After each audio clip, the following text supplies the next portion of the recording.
Nah, lalu kabar baik dari potensi rumput laut kita ini apa juga diikuti oleh potensi-potensi yang lain Bu kalau ada? Iya, selain rumput laut, kelapa sawit ya, kelapa sawit juga, kemudian sektor tanaman hortikultura sebenarnya kalau di bidang pertanian ya, itu juga meningkat seperti melon dan semangka, itu kita terus produksi juga dan pasarnya juga sudah lingkup Kaltara ya, Malinau kemudian Tarakan juga sudah beli semangka dan melon kita, tetapi kalau untuk komoditi beras memang itu belum. Ya karena ada beberapa faktor yang secara teknis yang memang belum bisa kita elakkan, itu yang menyangkut geografis wilayah juga. Betul. Jadi kondisi petani kita saat ini itu kadang-kadang banyak yang cenderung mereka tuh latah. Maksud saya ketika harga rumput laut naik, semua ke rumput laut kayak gitu. Harga cabai naik, semua dengan cabai. Ya, seperti itu. Nah, jadi ini yang kita minta melalui dinas terkait. Kenapa tidak dikawal itu melalui misalnya cuman susah juga ya, penyuluh kan yang bekerja di lapangan ini kan kewenangan dari provinsi ya, tetapi memang tetap di kendali kita di dinas pertanian kabupaten seperti itu, tetapi memang jumlah penyuluh kita ini masih sangat kurang dengan tanggung jawab luasan wilayah kita ya. Jadi kayak macam contoh sebut saja desa Sekedayantaka ya, itu pertanian sebenarnya sangat luar biasa di sana itu. Potensi pertanian maksud saya, sawah di sana itu hektar-hektar banyak sebenarnya. Nah cuman penyuluh di sana itu hanya 1 untuk 4 desa sekecamatan Semenggaris, sementara medan kerjanya dia sangat luas sekali ya. Jadi dan dia orang Nunukan gitu. Nah jadi dia harus bolak-balik setiap hari, kemudian petani di bawah binaannya itu ada berapa kelompok petani ya. Jadi sistem persawahan kita ya, khususnya komoditi padi ini masih per spot-spot. Nah jadi beda kayak Sulawesi kan, kita ke satu tempat, satu hampa ya gitu. Jadi pengawasannya pun akan lebih mudah gitu. Kemudian ya meskipun saya yakin mereka membangun itu semua juga butuh waktu ya. Artinya tidak langsung plot instan seperti itu juga. Artinya mereka sudah melakukan pembenahan dari masa ke masa sehingga sekarang ini mereka jadi pengekspor terbesar misalnya untuk mensuplai di kita di khususnya Nunukan ini. Nah kalau untuk Nunukan sendiri kemarin sempat saya target seperti itu juga, paling tidak beras kita bisa kasih makan pegawai kita aja dulu seperti itu ya. Tapi seiring berjalan waktu memang seperti itu yang didapatkan. Artinya akan panen lagi misalnya nanti 2 hektar, 3 hektar, ada lagi yang hama dan sebagainya seperti itu. Nah sementara ada penyuluhnya, ada petaninya juga lagi antusias mengejar target bupati misalnya ya, tetapi belum bisa di ini ya karena begitu tadi adalah hambatan-hambatan teknis yang membuat memang kita belum mampu untuk memenuhi kebutuhan masyarakat kita. Ya makanya masih mendatangkan dari Sulawesi kan seperti itu. Tapi saya lihat juga, saya pernah mendengar informasi dari Dinas Pertanian juga Bu, ada upaya-upaya bagaimana seperti Ibu bilang tadi, paling tidak pegawai kita makan beras produksi Nunukan. Saya lihat Dinas Pertanian juga selalu sudah melakukan kampanye itu. Betul. Jadi itu sebenarnya kita lakukan kok. Jadi kan ada beberapa petani yang merasa pasarnya mereka susah gitu. Jadi kita coba memfasilitasi, kita kumpulkan di gudangnya pertanian untuk sebenarnya kita distribusikan. Cuman saya belum bisa buat surat edaran karena saya harus karena kan kita berbicaranya ini secara keseluruhan. Kalau tadi saya buat suratnya untuk ASN, paling tidak saya bisa mewajibkan setiap ASN untuk beli misalnya 10 kilo beras petani kita itu setiap bulan. Tapi setelah dihitung-hitung kan mereka juga belum mampu. Belum mampu. Jadi kita manual saja. Artinya ya saya mengarahkan mereka paling tidak selama ini mungkin khusus Dinas Pertanian dan rumah sakit umum yang bisa mereka cover. Ya, jadi rumah sakit umum itu sudah memesan beras petani kita yang ada di sini melalui Dinas Pertanian. Ibu, sedikit kita kembali ke masalah rumput laut tadi. Saat ini harga rumput laut lagi membaik nih Bu, sampai 15.000 per kilo. Padahal di awal-awal pandemi itu sempat anjlok sampai di harga 9.000. Bagaimana tanggapan pemerintah daerah terhadap itu? Ya, kalau harga naik tentu saya alhamdulillah, masyarakat saya juga senang ya. Nah, tetapi memang perlu kita ketahui bersama terkait dengan persoalan harga ini, memang ada beberapa hal yang harus dipahami, terutama oleh petani-petani rumput laut kita. Jadi untuk harga ini sebenarnya tidak ada hubungannya dengan bupati misalnya, bupati menurunkan harga atau menaikkan harga, tidak ada. Itu pure murni permainan pasar. Ya dalam artian sepanjang kualitas bagus dan kan hukum permintaan ada di ekonomi ya. Jadi ketika barang di sana misalnya di Cina atau di Korea lagi banyak-banyaknya, itu artinya apapun itu harga pasti turun. seperti sudah itu. hukum-hukum Ya, dagangnya hukum seperti itu. permintaan seperti Iya. itu, dan itu biasa dalam ilmu ekonomi. Nah, tetapi ya kadang-kadang ada aja kan yang ini, Yang ini karena bermain bupati, dalam gitu ya ya. ini karena bupati apa namanya itu salah, dan itu penyesatan menurut saya. Iya. Karena kalau di kita kewenangan kabupaten itu melalui dinas perikanan, mereka itu pembinaan kepada para nelayan ataupun petani kita, petani rumput laut ya dalam hal ini, misalnya kualitas rumput laut yang bagus seperti apa. Nah itu, nah termasuk juga pada saat mereka mabeta, nah biasanya kan mereka ada yang kena penyakit kulit, Iya. ya kita tugaskan puskesmas kita seminggu sekali atau tidak 2 minggu sekali itu mereka melakukan pengawasan, ya makanya kadang-kadang ada petugas kesehatan kita yang ke tempat-tempat seperti itu, ya untuk mengecek mereka ada Datangnya penyakit langsung ke kulit, ya apa lokasi-lokasi dan seperti sebagainya. itu. Jadi kita tuh lebih kepada pembinaan misalnya bagaimana agar kualitas rumput laut ini membaik seperti apa, itu yang dikerjakan oleh dinas perikanan Nunukan ya untuk sektor yang rumput laut ini seperti itu. Baik, mungkin masih dalam masalah perekonomian Ibu. Ya. Apa saja yang telah dilakukan atau dipersiapkan pemerintah daerah dalam menjaga stabilitas ekonomi kita di perbatasan ini, Ibu? Ya, salah satunya seperti sektor usaha wisata yang di dalam terdapat sektor perhotelan, UMKM, dan sektor penyediaan jasa. Apa yang sudah dilakukan pemerintah? Oke. Jadi sebenarnya di semua potensi ekonomi yang ada di wilayah kita ini sebenarnya semua menjadi atensi dari pemerintah daerah ya. Tergantung mana nih yang urgent yang harus kita, artinya yang kita harus butuh perhatian ini untuk lebih mengangkat nilainya seperti itu. Seperti tadi kalau dibahasakan sektor pariwisata, meskipun itu tidak secara kontekstual di dalam program dan visi misi kita misalnya ya seperti itu, tetapi kalau untuk yang periode kedua ini itu kita masukkan sektor pariwisata. Nah jadi meskipun tidak secara gamblang kita menyatakan, karena di periode pertama itu kan saya lebih ke agro seperti itu, jadi yang memang kita ini potensi-potensi yang berhubungan dengan pertanian dalam arti luas seperti itu. Nah untuk sektor pariwisata ini kan tidak hanya sektor pariwisata artinya pariwisatanya aja yang harus kita pikirkan, termasuk akses infrastruktur ya, kemudian penerangan jalan dan sarana-prasarana lainnya. Dan saya kira itu tetap kita kerjakan. Ya meskipun mungkin tidak melalui anggaran daerah kita gitu ya, tetapi kita ada komunikasi misalnya dengan Kementerian Pariwisata seperti itu, sehingga kita mendapatkan beberapa, hampir di setiap tahunnya kita mendapatkan alokasi anggaran dari DAK itu untuk pengembangan wisata Nunukan. Tetapi kemarin memang kita fokuskan untuk di Binusan itu ya, sehingga alhamdulillah di Binusan ini agak sedikit dia membaik itu, artinya progres pengembangan pembangunannya membaik, meskipun memang saya harus memikirkan lagi untuk jalan masuknya. Ya itu sudah pernah kita anggarkan, tapi memang baru agregat kalau nggak salah ya, itu kan alangkah baiknya kalau bisa aspal gitu. Nah jadi memang untuk mempermudah wisatawan untuk datang ke sana.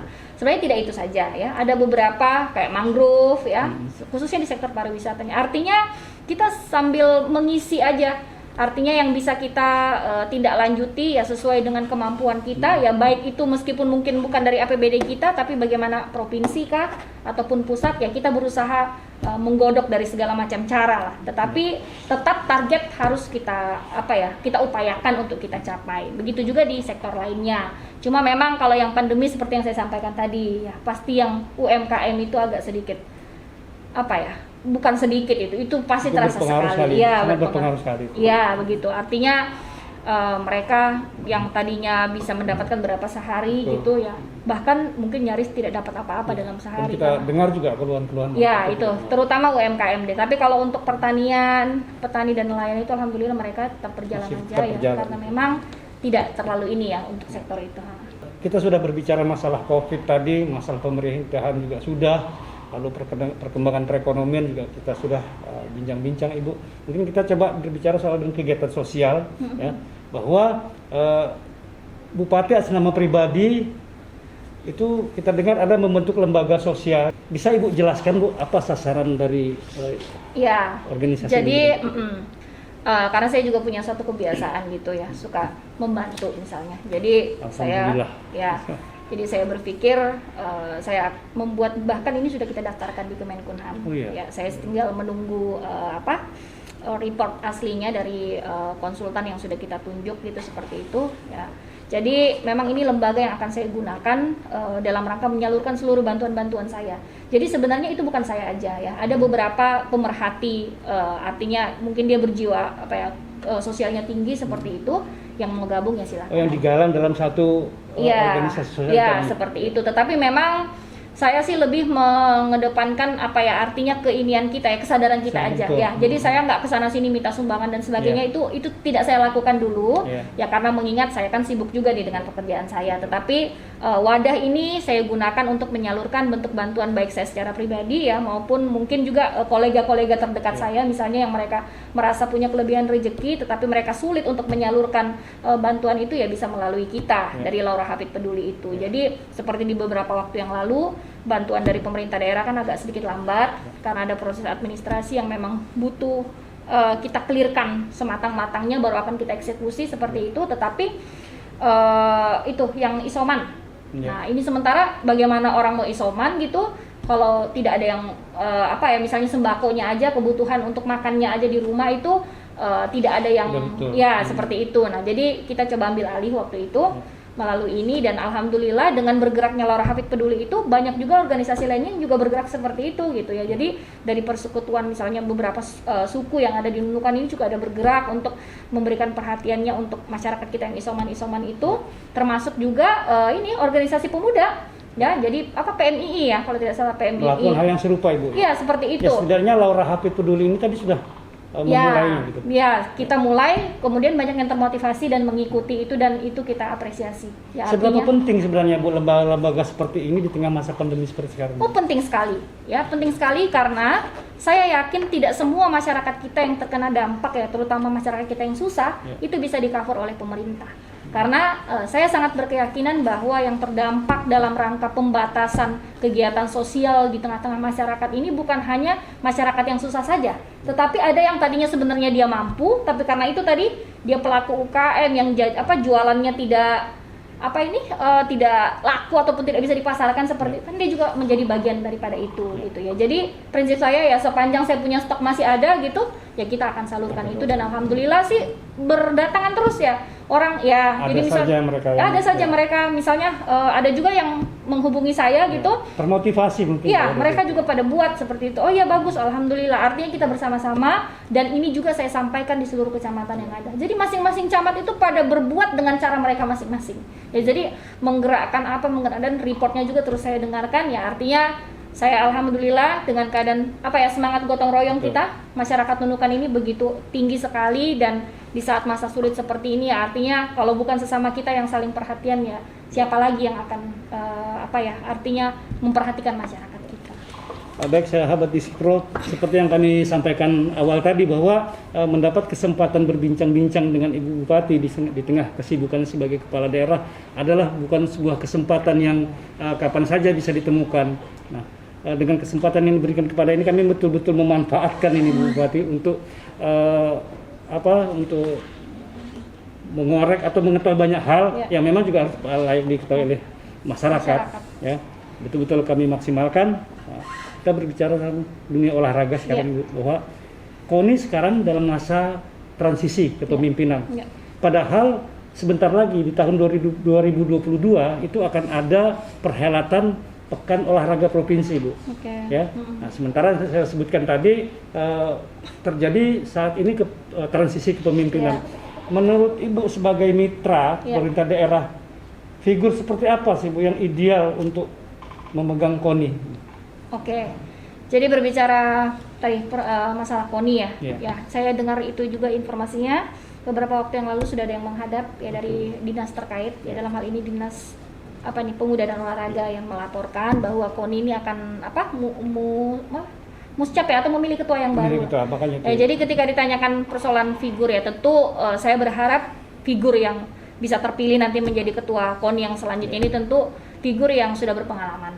Ya, artinya yang paham dengan keadaan olahraga kita di Nunukan, dan tentunya dia sudah tahu dengan dinamika yang terjadi selama ini, baik itu dari sisi pemerintah daerah maupun penerapannya di lingkup kaum olahragawan itu ya. Karena kita susah kalau akan memulai artinya sesuatu yang baru lagi ya, sementara keadaan saat ini sedang sulit-sulitnya ya. Dalam artian komunikasi yang sudah dilakukan antara pemerintah daerah dengan KONI selama ini tentu artinya keterbatasan kita sudah saling mengetahui lah gitu ya. Jadi jangan sampai keberadaan KONI juga akan semakin memberatkan posisi pemerintah saat ini, semakin membebani ya maksud saya. Kemudian di sisi yang lain prestasi-prestasi yang sudah diraih ini tidak dapat dipertahankan misalnya ya, karena saya itu di setiap tahun anggaran ya, meskipun sesusahnya apa itu saya akan berusaha untuk memberikan mereka motivasi. Dalam hal misalnya mengalokasikan anggaran untuk bonus para atlet dan sebagainya. Ini sebagai bentuk motivasi agar bagaimana mereka itu tetap berprestasi lah. Nah, apalagi di masa pandemi ya. Jadi sebenarnya para olahragawan itu bukan tidak mau bertanding ya, tetapi karena pandemi sehingga mereka dibatasi. Tetapi saya minta melalui Disparpora itu untuk menyampaikan mereka harus tetap latihan ya, harus ada ini seperti itu agar mereka punya tanggung jawab juga. Jadi jangan sampai hanya mengejar bonus gitu tetapi hanya tiru-tiru saja ya, karena kita harus memanfaatkan waktu ini berjalan terus. Jangan sampai kan kualitas kemampuan mereka itu sesuai di bidangnya masing-masing menjadi menurun gitu. Baik. Saat ini Bu, pemerintah memiliki mitra baru di bidang olahraga dengan terbentuknya Komite Olahraga Rekreasi Masyarakat atau KORMI. Ya, KORMI Nunukan Ibu ya. Komite ini kan lebih concern kepada olahraga tradisional. Ya, gitu. Apa yang ditugaskan dari pemerintah daerah terhadap KORMI ke depan? Ya, harapan kita mereka bisa mengembangkan olahraga tradisional itu tadi di Nunukan ya, karena kita ini kan kepulauan ya. Jadi sebenarnya justru mayoritas masyarakat kita tuh lebih banyak yang cenderung ke olahraga yang ada di bawah naungannya KORMI ini. Nah, jadi harapan kita dengan KORMI yang ada gitu, mereka itu bisa mempertahankan sebenarnya sebut aja itu olahraga tradisional bagian daripada budaya kita, ya kan? Jadi bagaimana budaya juga berarti Bu ya. Dan termasuk mereka harus meningkatkan minat, ya minat dari tinggal sebenarnya sudah ada, minat itu sudah ada, tinggal ya selama ini mungkin nggak diakui, tapi pada tiba saatnya saat ini sudah diakui seperti itu melalui KORMI tadi gitu ya. Jadi dan saya melihat program-program mereka juga cukup baik ke depannya. Mudah-mudahan itu bisa direalisasikan. Gitu karena sebenarnya itu tadi yang saya katakan, kita ini wilayah pesisir seperti ini ya, kepulauan, justru yang menyentuh ataupun yang terbiasa dengan masyarakat kita yang ada itu justru olahraga yang di bawah naungannya KORMI itu ya. Jadi tinggal bagaimana mereka mengemas itu dengan baik, kemudian agar bagaimana olahraga tradisional ini bisa berkembang. Betul. Ya. Fakta juga kita lihat kan bahwa dengan kemajuan atau modernisasi saat ini banyak generasi-generasi atau anak-anak di bawah kita ini juga sudah tidak mengenal olahraga yang mungkin di zaman kita dulu sudah jalani, mungkin ya dengan kemunculan KORMI ini bisa kita angkat kembali. Iya, betul. Iya. Baik. Mungkin kita punya pertanyaan terakhir Ibu. Kita berbicara sedikit tentang politik. Bagaimanapun jabatan bupati juga tidak terlepas dari politiknya. Nah, cuma sebelum saya hanya satu pertanyaan Ibu. Sebelum saya masuk ke pertanyaan yang sebenarnya, saya coba mereview ulang jauh ke belakang sebelumnya. Saya nggak tahu Ibu masih ingat ketika zaman Ayahanda Haji Abdul Hafid menjadi bupati, dalam sebuah perhelatan buka puasa bersama di rumah jabatan. Waktu itu Ibu masih mahasiswa waktu itu, kebetulan ada di samping Ayahanda. Saya sempat bertanya, apakah Ibu tertarik dengan dunia politik atau tidak? Pada saat itu saya jawab tidak. Ibu menjawab tidak, karena kata Ibu waktu itu belum bupati, beliau akan concern kepada dunia usaha seperti itu. Betul. Tapi ada yang menarik Bu, yang saya ingat betul, yang saya tidak lupakan.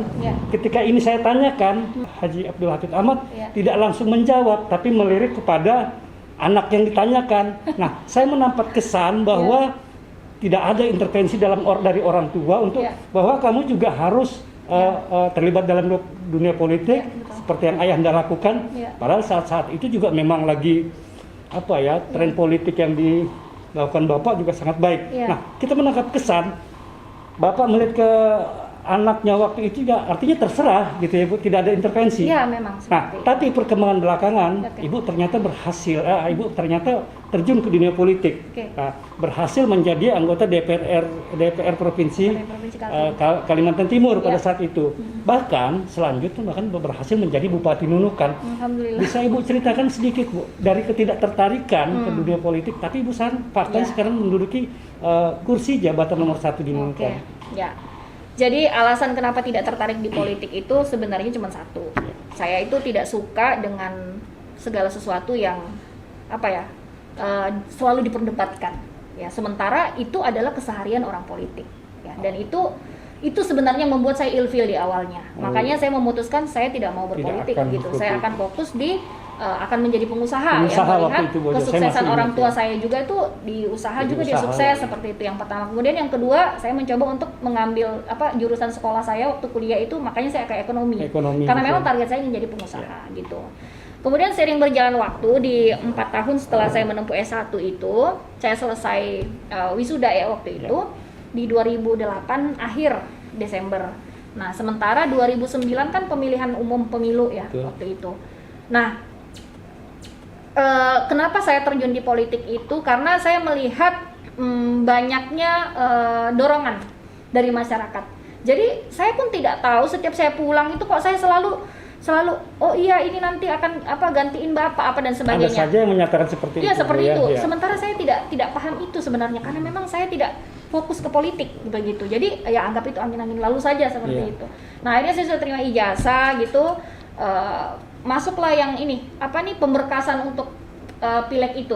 Nah awalnya iseng-iseng saja, iseng ya. Jadi ikut, kemudian saya kampanye kemana-mana gitu ya. Dapat inilah dari diajarin juga, maksudnya seperti apa ini tapi saya memang merasa sudah biasa aja karena di saat bapak saya jadi bupati itu kan saya selalu ikut. Di saat saya libur, saya selalu ikut dia ke daerah-daerah ya artinya paling tidak saya sudah punya ilmu-ilmunya lah ya dengan melihat ya dia seperti itu, artinya harus dekat dengan masyarakat, harus mau mendengarkan keluhan masyarakat dan sebagainya seperti itu. Jadi modal-modal itu yang saya dapatkan hanya ini aja seperti alamiah saja gitu. Ya bahkan saya tuh nggak pernah punya buku-buku politik ya karena memang saya tidak concern ke sana gitu ya. Jadi dari kebiasaan saja, kemudian dorongan masyarakat, dan alhamdulillah setelah melalui proses panjang masa kampanye akhirnya saya terpilih menjadi anggota DPRD Kaltim ya, Kaltim pada saat itu, dan peraih suara terbanyak dari Dapil 5. Dapil kita ya, Kaltara ya pada saat itu akhirnya kita namanya Dapil 5. Jadi mulai dari situ saya ini sudah akhirnya saya terpilih dengan suara yang terbanyak seperti itu. Ya namanya anak muda gitu yang baru masuk ke dunia kerja. Apalagi tadinya mengatakan bahwa tidak tertarik dunia politik, ternyata mendapat dukungan yang sangat besar. Ya betul.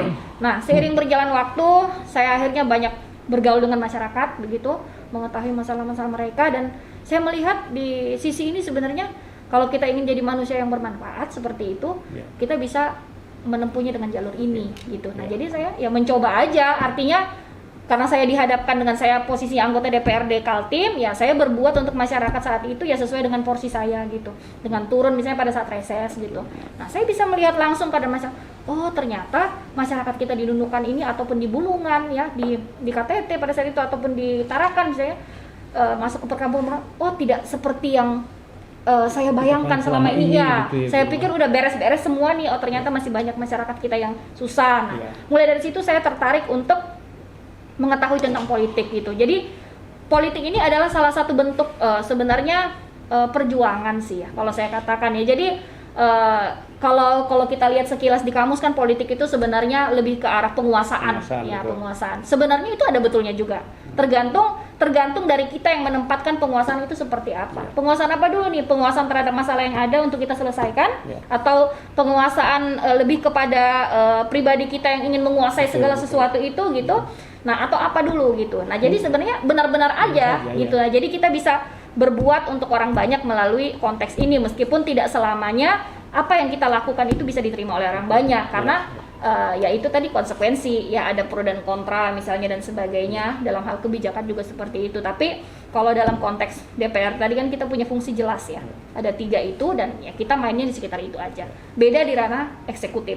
Eksekutif itu dia yang eksekusi, jadi dia eksekutor kan. Nah jadi memang gaung keributannya itu lebih banyak di eksekutif gitu ya, karena dia dianggap pengambil kebijakan, kemudian dia mengeksekutor, sehingga dampak daripada apa yang dieksekusi itu ya memang ininya kan ke masyarakat. Artinya ada yang pro, ada yang kontra, dan itu saya kira itu biasa. Baik, Ibu, ini yang saya janjikan tadi bahwa ada satu pertanyaan terakhir yang akan kami sampaikan, dan sebenarnya pertanyaan ini juga banyak menjadi isu-isu di luar, Ibu ya. Ibu Bupati sudah memasuki masa periode kedua menjabat sebagai Bupati Nunukan.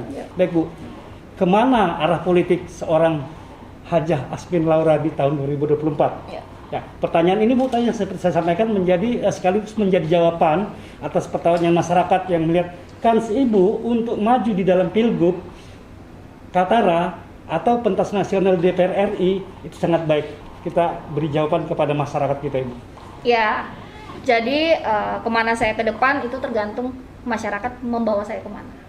Ya, jadi saat ini saya concern untuk menyelesaikan tugas saya yang sudah memasuki masa 2 periode, meskipun sebenarnya itu kurang menurut saya. Maksud saya kan nggak sempurna 10 tahun nih, hanya 8 tahun saja. Ya, jadi sementara target pembangunan yang kita tuangkan di dalam RPJMD ini kan harus sampai 2026 seperti itu. Nah, jadi tetapi karena regulasinya seperti itu, saya sebagai warga negara yang baik juga berusaha patuh dan ikut dengan aturan main yang ada. Ya tergantung nanti ke depan saya seperti apa ya itu tadi yang saya sampaikan.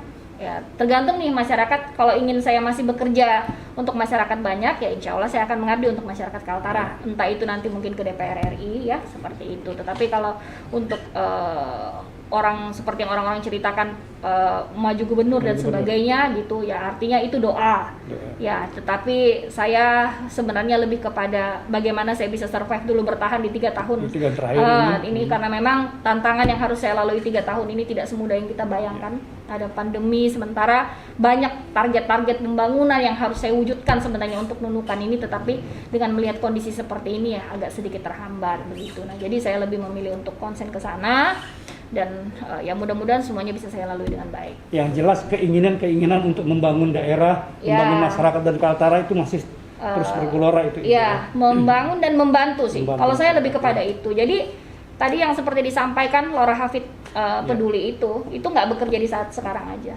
Insya Allah sampai kapanpun, sampai saya sudah nggak di politik lagi, organisasi ini akan tetap saya pertahankan. Wah, luar biasa ya, itu. Artinya misi sosial itu ada dan melekat di diri saya dan ini yang harus saya perjuangkan sampai terakhir lah masa hidup saya. Bahkan saya sudah kan di saat menyiapkan bantuan-bantuan itu ada anak-anak saya.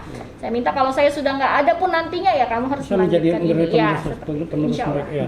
Luar biasa, ya kita berdoa saja semoga Ibu Bupati walaupun sudah lepas dari jabatan sebagai Bupati, artinya rezeki beliau juga makin baik, artinya berbuat untuk masyarakat juga masih bisa tetap dilakukan. Insya Allah. Baik Ibu, terima kasih atas waktu yang sudah diberikan kepada kami dari Diksi Pro. Mewakili masyarakat, mungkin kami perlu menyampaikan rasa terima kasih kami atas apa yang sudah Ibu berikan untuk daerah ini, dan kami berdoa semoga Ibu selalu dalam keadaan sehat. Amin. Ya, kita bergerak saling membangun daerah. Siap. Terima kasih. Ya, baik teman-teman Diksi Pro, demikian bincang-bincang kita dengan Ibu Bupati. Kita akan bertemu lagi pada kesempatan bincang-bincang lainnya.